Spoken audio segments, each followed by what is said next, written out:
दोस्तों, इस कहानी को हल्के में मत लेना, क्योंकि अगर तुमने इसे आधा भी सुन लिया ना तो तुम्हारी सोच बदलने लगेगी, और अगर पूरी सुन ली तो हो सकता है तुम्हारी जिंदगी की दिशा ही बदल जाए। ये कोई साधारण कहानी नहीं है, ये वो सीख है जो हमें स्कूल, कॉलेज और समाज कभी नहीं सिखाते।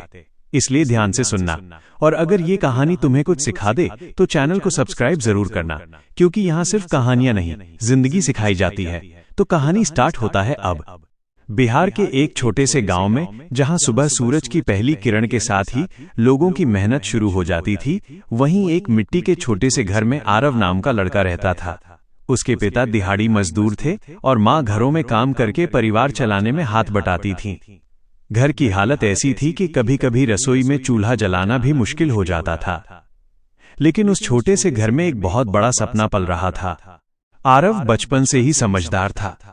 उसे पता था कि गरीबी केवल पैसों की कमी नहीं होती, बल्कि अवसरों की कमी भी होती है। स्कूल की घंटी जब बजती तो वो सबसे पहले अपनी जगह पर बैठ जाता। उसके पास नई किताबें नहीं थीं।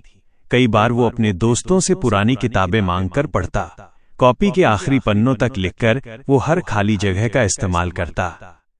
रात को जब पूरा गांव सो जाता, तब उसके घर की टिमटिमाती लालटेन जलती रहती। उसी हल्की रोशनी में वो फर्श पर बैठकर पढ़ाई करता। गर्मियों में पसीना बहता रहता, सर्दियों में ठंडी हवा अंदर तक चुभती, लेकिन उसकी आंखों में केवल एक ही लक्ष्य था, पढ़ाई में अव्वल आना। एक बार 8वीं कक्षा में गणित के पेपर में वो फेल हो गया। रिजल्ट वाले दिन कुछ बच्चों ने उसका मजाक उड़ाया।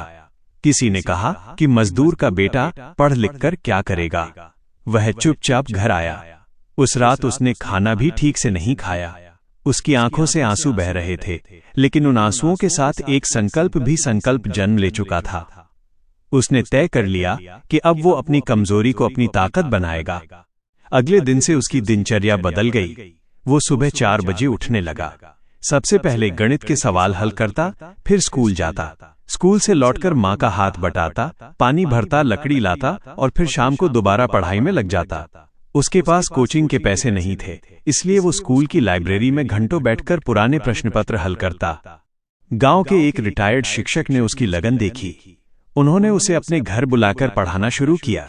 हर रविवार वो वहां जाता, नए कॉन्सेप्ट सीखता और अपनी गलतियां सुधारता। धीरे धीरे उसका आत्मविश्वास बढ़ने लगा। अब गणित के वही सवाल जो कभी उसे डराते थे, उसके दोस्त बन चुके थे। 10वीं बोर्ड की परीक्षा करीब आई। पूरे गांव में अलग अलग चर्चाएं चल रही थीं, लेकिन किसी ने भी उसका नाम टॉपर के रूप में नहीं लिया। उसे इन बातों से फर्क पड़ना बंद हो गया था। उसने त्योहार, मेलों और दोस्तों के साथ घूमना सब छोड़ दिया। उसकी दुनिया अब किताबों और सपनों के बीच सिमट गई थी। परीक्षा के दिनों में वो हर पेपर पूरी तैयारी के साथ देता। हर बार खुद से एक ही सवाल पूछता कि क्या उसने अपनी पूरी कोशिश की है। जवाब हमेशा हाँ होता। जब रिजल्ट आया तो पूरे स्कूल में उसका नाम सबसे ऊपर था। वो अपने स्कूल का टॉपर बन चुका था। उसके माता पिता की आंखों में गर्व के आंसू थे। लेकिन उसका लक्ष्य यहीं खत्म नहीं हुआ। उसने साइंस लेकर आगे पढ़ने का फैसला किया। किताबें महंगी थीं, फीस भी ज्यादा थी। उसके पिता ने अपनी पुरानी साइकिल बेच दी ताकि वह पढ़ाई जारी रख सके। ये त्याग उसके दिल में हमेशा के लिए दर्ज हो गया। 11वीं और 12वीं की पढ़ाई कठिन थी। कई बार उसे लगा कि वो पीछे छूट रहा है। प्री बोर्ड में उसके अंक उम्मीद के अनुसार नहीं आए। वो एक बार फिर निराश हुआ, लेकिन इस बार उसने हार नहीं मानी। उसने अपनी गलतियों की सूची बनाई और हर दिन उन्हें सुधारने में लग गया। समय बांधकर पेपर हल करना, कमजोर विषयों पर ज्यादा ध्यान देना और नियमित दोहराव करना उसकी आदत बन गई। 12वीं बोर्ड की परीक्षा शुरू हुई। हर पेपर के साथ उसका आत्मविश्वास मजबूत होता गया। जब आखिरी पेपर खत्म हुआ तो उसके चेहरे पर संतोष था। उसे पता था कि उसने अपनी पूरी ताकत लगा दी है। रिजल्ट वाले दिन पूरा परिवार चिंतित था। जैसे ही परिणाम घोषित हुआ, उसका नाम राज्य की मेरिट लिस्ट में सबसे ऊपर था। वो राज्य का टॉपर बन चुका था। वही लोग जो कभी उसे कम आंकते थे, अब उसकी मेहनत की मिसाल दे रहे थे। उसकी माँ ने उसे गले लगाया। पिता की आंखों में खुशी के आंसू थे। वो पल सिर्फ एक छात्र की जीत नहीं थी, बल्कि उस हर परिवार की जीत थी जो गरीबी से लड़ते हुए अपने बच्चों के सपनों को जिंदा रखता है। आरव ने साबित कर दिया कि हालात चाहे जैसे भी हों, अगर इरादे मजबूत हों तो रास्ते खुद बन जाते हैं। उसने दिखा दिया कि मेहनत, अनुशासन और विश्वास किसी भी कमी को ताकत में बदल सकते हैं। आज भी जब वो अपने गांव लौटता है तो बच्चों को यही सिखाता है कि सपने देखो, लेकिन उन्हें पूरा करने के लिए हर दिन मेहनत भी करो, क्योंकि किस्मत केवल उन्हीं का साथ देती है जो हार मानने से इनकार कर देते हैं। राज्य में प्रथम स्थान प्राप्त करने के बाद आरव की जिंदगी अचानक बदलने लगी, लेकिन उसके अंदर का इंसान वही रहा। मीडिया वाले उसके घर आने लगे। कैमरे के सामने जब उससे सवाल पूछे जाते तो वो घबराता जरूर था, मगर उसके जवाब हमेशा सरल और सच्चे होते। वो बार बार अपने माता पिता और अपने गुरु का नाम लेता। वो कहता कि अगर घर का त्याग और सही मार्गदर्शन न मिलता तो वो यहां तक कभी नहीं पहुंच पाता। कुछ ही दिनों में उसे शहर के एक प्रतिष्ठित कॉलेज से प्रवेश का प्रस्ताव मिला। पढ़ाई के लिए छात्रवृत्ति भी मिली, जिससे फीस की चिंता काफी हद तक कम हो गई। लेकिन शहर जाना उसके लिए आसान नहीं था। उसने कभी गांव से बाहर लंबा समय नहीं बिताया था।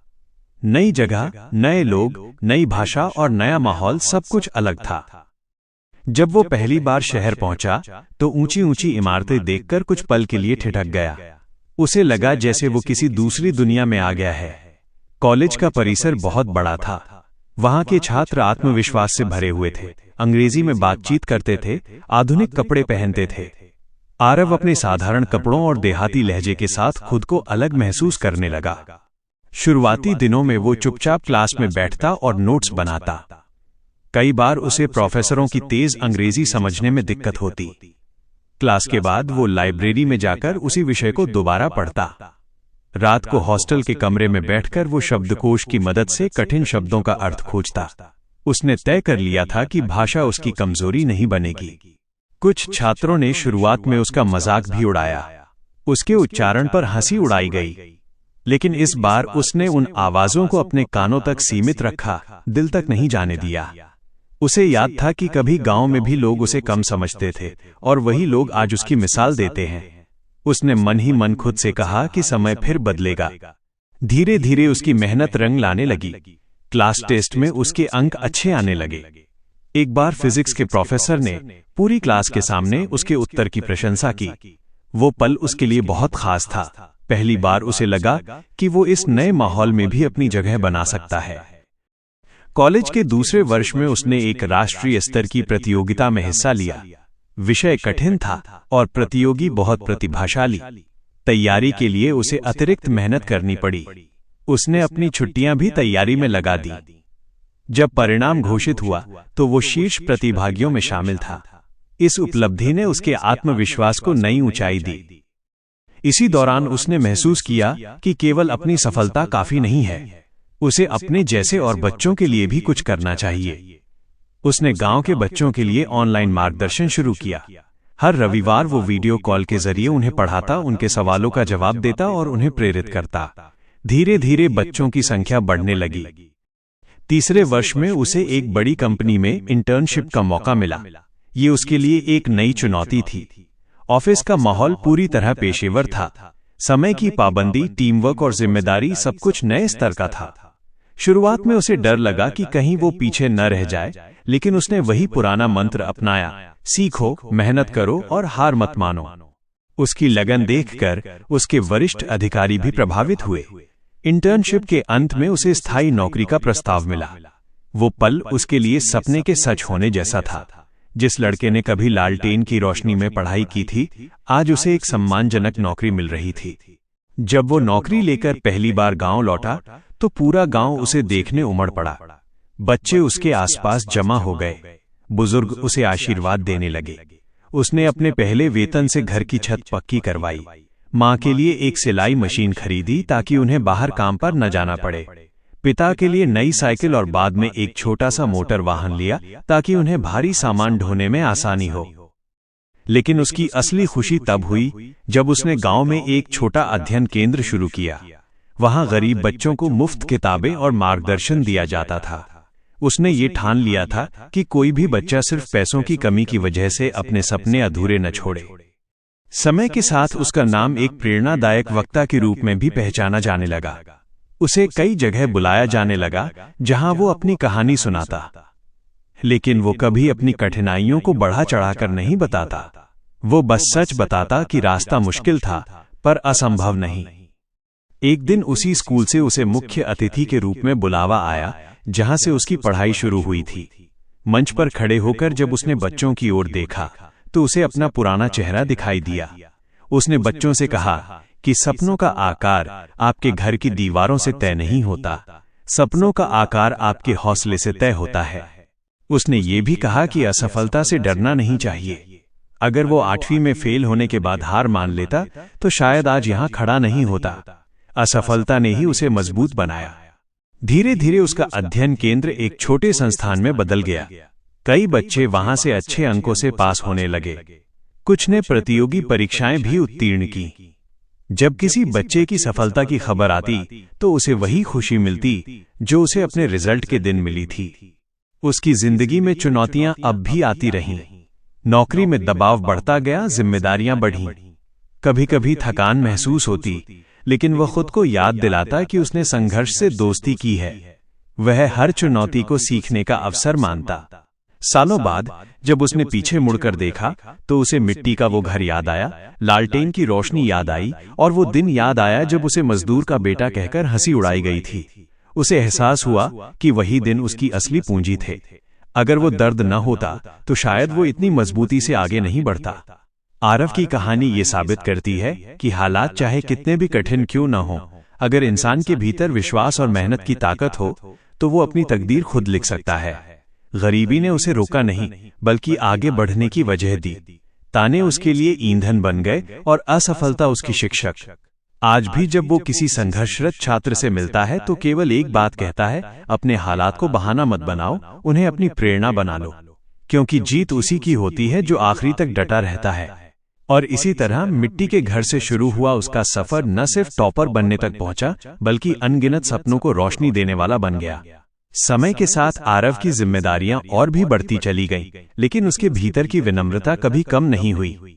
नौकरी में उसे नई नई परियोजनाएं सौंपी जाने लगीं। हर परियोजना के साथ समय सीमा कड़ी होती, अपेक्षाएं ऊंची होती और दबाव भी अधिक होता। कई बार रात देर तक ऑफिस में बैठकर काम करना पड़ता, लेकिन उसे वो रातें भी याद थीं जब वो लालटेन की रोशनी में पढ़ाई करता था। उसे लगता, अगर वो तब नहीं थका तो अब क्यों थकेगा। एक दिन कंपनी में एक बड़ी प्रस्तुति होनी थी। देश विदेश के वरिष्ठ अधिकारी मौजूद थे। यह अवसर उसके करियर के लिए बेहद महत्वपूर्ण था। प्रस्तुति से पहले उसके मन में घबराहट थी। उसे लगा कि कहीं वो गलती न कर दे। फिर उसे अपने गांव का वो छोटा मंच याद आया, जहां उसने पहली बार बच्चों के सामने बोलने की हिम्मत की थी। उसने गहरी सांस ली और खुद से कहा कि मेहनत पर भरोसा रखो। प्रस्तुति सफल रही। वरिष्ठ अधिकारियों ने उसकी सराहना की और उसे नई जिम्मेदारी सौंप दी। धीरे धीरे वो टीम लीडर बन गया। अब उसके अधीन कई युवा कर्मचारी काम करते थे। वो केवल काम सिखाने तक सीमित नहीं रहा, बल्कि उन्हें यह भी समझाने लगा कि जीवन में अनुशासन और धैर्य कितने जरूरी हैं। जब भी कोई नया कर्मचारी घबराता, वो मुस्कुराकर कहता कि शुरुआत में सबको कठिन लगता है, लेकिन निरंतर प्रयास से सब आसान हो जाता है। गांव का अध्ययन केंद्र अब एक छोटे विद्यालय में बदल चुका था। आरव ने अपने कुछ मित्रों और सहयोगियों की मदद से वहां कंप्यूटर की व्यवस्था करवाई। बच्चों को डिजिटल शिक्षा से जोड़ने का उसका सपना धीरे धीरे साकार हो रहा था। जब पहली बार गांव के बच्चों ने कंप्यूटर पर पढ़ाई की तो उनकी आंखों में जो चमक थी, उसने आरव का दिल भर दिया। उसने गांव की बेटियों की शिक्षा पर भी विशेष ध्यान दिया। उसने देखा था कि कई परिवार आर्थिक तंगी के कारण लड़कियों की पढ़ाई बीच में ही छुड़ा देते हैं। उसने माता पिता से बात की, उन्हें समझाया कि शिक्षा केवल लड़कों का अधिकार नहीं है। धीरे धीरे सोच बदलने लगी। कुछ सालों में गांव की कई बेटियां भी अच्छे अंकों से पास होने लगी। एक बार गांव में बाढ़ आ गई। कई घरों को नुकसान पहुंचा। अध्ययन केंद्र भी प्रभावित हुआ। किताबें भीग गईं, फर्नीचर खराब हो गया। ये देखकर उसका मन दुखी हुआ, लेकिन उसने हार नहीं मानी। उसने अपने मित्रों और कंपनी के सहयोगियों से मदद मांगी। कुछ ही महीनों में केंद्र फिर से तैयार हो गया, इस बार पहले से भी बेहतर। इन सब के बीच उसकी निजी जिंदगी भी आगे बढ़ रही थी। परिवार ने उसके लिए रिश्ते देखने शुरू किए। उसने स्पष्ट कहा कि वो ऐसी जीवन साथी चाहता है जो उसके सपनों और उसके मिशन को समझे। आखिरकार उसे एक ऐसी साथी मिली जो स्वयं भी शिक्षा के क्षेत्र में काम करना चाहती थी। दोनों ने मिलकर गांव के बच्चों के लिए और योजनाएं बनाईं। समय बीतता गया। उसके माता पिता बूढ़े होने लगे। आरव ने उन्हें शहर ले जाने की कोशिश की, लेकिन वे गांव छोड़ना नहीं चाहते थे। उन्होंने कहा कि उनका जीवन यहीं बीता है और वे यहीं खुश हैं। तब आरव ने गांव में ही बेहतर चिकित्सा सुविधा उपलब्ध कराने का प्रयास किया। उसने एक छोटे स्वास्थ्य शिविर की शुरुआत करवाई, जहां समय समय पर डॉक्टर आते और ग्रामीणों की जांच करते। एक दिन वो उसी स्कूल के पुराने कमरे में बैठा था, जहां कभी वो छात्र बनकर बैठा करता था। दीवारों पर अब नई पेंटिंग थी, खिड़कियों पर कांच लगा था। उसे अपने बचपन की आवाजें सुनाई देने लगीं। वो मुस्कुराया। उसने महसूस किया कि असली संतोष केवल अपनी सफलता में नहीं, बल्कि दूसरों को आगे बढ़ते देखने में है। कुछ सालों बाद उसे राष्ट्रीय स्तर पर सम्मानित किया गया। मंच पर जब उसका नाम पुकारा गया, तो तालियों की गूंज से पूरा सभागार भर गया। सम्मान लेते समय उसकी आंखों के सामने उसके पिता की मेहनत और मां की दुआएं घूम रही थीं।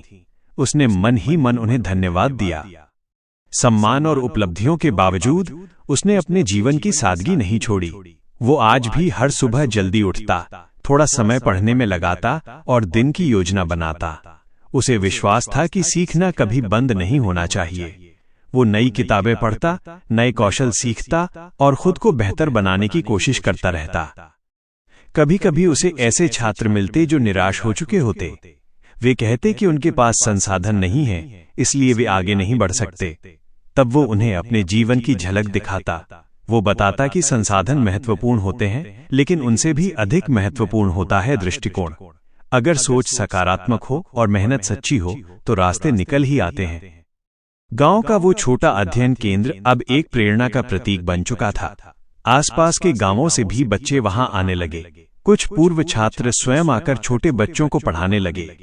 ये देखकर आरव को गर्व होता कि उसकी एक छोटी सी पहल अब एक आंदोलन बन रही है। वर्षों बाद जब किसी ने उससे पूछा कि उसकी सबसे बड़ी उपलब्धि क्या है, तो उसने कहा कि टॉपर बनना एक पड़ाव था, लेकिन असली उपलब्धि ये है कि अब उसके गांव में कोई बच्चा खुद को कमजोर नहीं समझता। हर बच्चे की आंखों में सपना है और उसे पूरा करने का विश्वास भी। रात को जब वो आसमान की ओर देखता, तो उसे वही पुराना आकाश दिखाई देता जिसे वो बचपन में अपने घर की छत से देखा करता था। फर्क सिर्फ इतना था कि तब वो सपनों को खोज रहा था और आज वो सपनों को सच होते देख रहा था। उसने समझ लिया था कि जीवन एक सतत यात्रा है। मंजिलें मिलती रहती हैं, लेकिन रुकना नहीं चाहिए।